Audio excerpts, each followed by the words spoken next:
Hi guys, welcome back. Hope you all are doing well. Today we'll be discussing a guesstimate.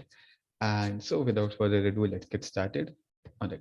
So the question that we have here is we have to estimate the total number of sanitary pads used in India in a year.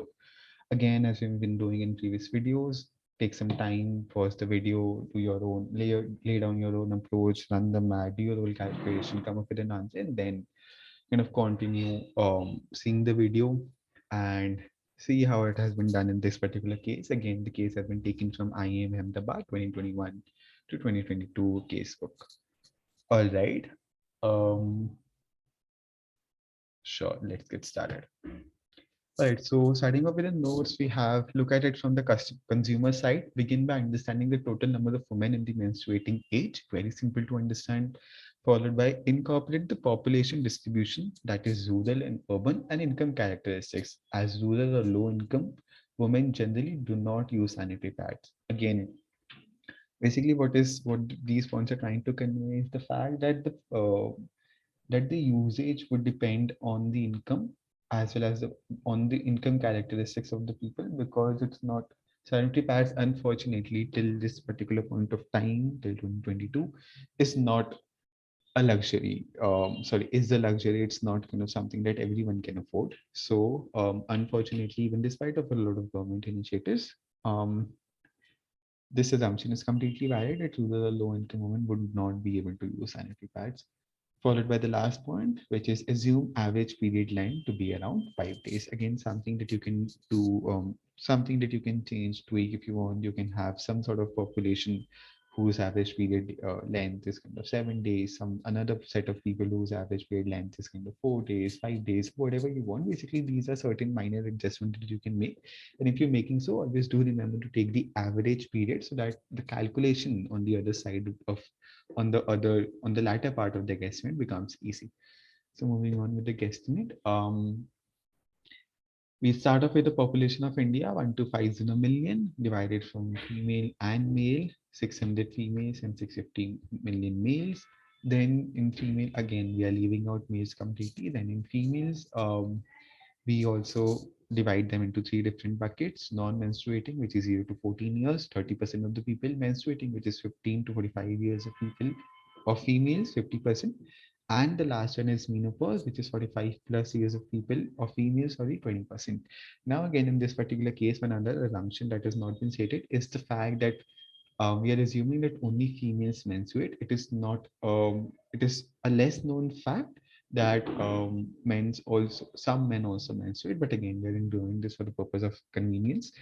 So again, coming back to the point, 600 million females out of total 1250 population that we have in India. Out of those 650%, that means 300 million females are the ones who are menstruating. Dividing those 300 million females into urban as well as rural, we have kind of 30% urban females, which brings us to a total of 90 million.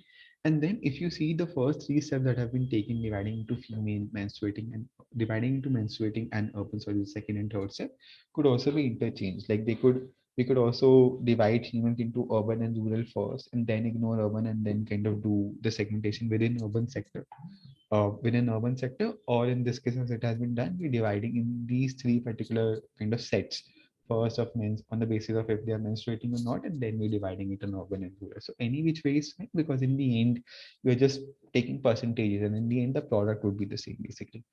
So coming back to urban, 30%, 90 million, and then we are further dividing urban population into mid or high income as well as low income. Now, mid or high income, since we're talking about urban, we have 80%, which brings us to 72 million, rounded off to again 75 million for the sake of for the simplicity of convenience. And then lower income, 20%, 18 million, completely ignoring them, because again, as we have assumed that the people, that women with lower income, women in the lower income bracket would not be able to afford a sanitary napkin, unfortunately. So now we have 72 million of females who would be using a sanitary pad whenever they are on their period. Now we have to calculate how many sanitary pads would they be using. So as you've already assumed, the average number of pads used per cycle is 5. Sorry, we have not assumed this, but we are assuming that the average number of pads used per cycle is 5. The average number of days of period is also assumed to be 5. I'm really sorry. Coming on with the average number of cycles per month, that is one. That is approximately 12 cycles per year. Then the last thing that we have is to calculate the final answer, which is estimated number of pads used in India. We have 75 million, the total number of females menstruating, urban, mid or higher income females who are using sanitary, who are able to use sanitary napkins. They use 5 pads in a cycle, running for 12 cycles a year, brings us to a total of 45 million pads a year, or 4.5 billion pads a year. This was the whole guessing. Pretty easy, something you would do. Like, it won't take a lot of time for you to do it. Very easy calculations, very easy kind of filters as well, because it was a very particular, very kind of narrowed down guesstimate in and of itself again. So again, this is something that could be done in this particular guesstimate. If you have any other approach, any other way, any other calculations, any number, feel free to put them down in the comment. With this, I wish you all the best.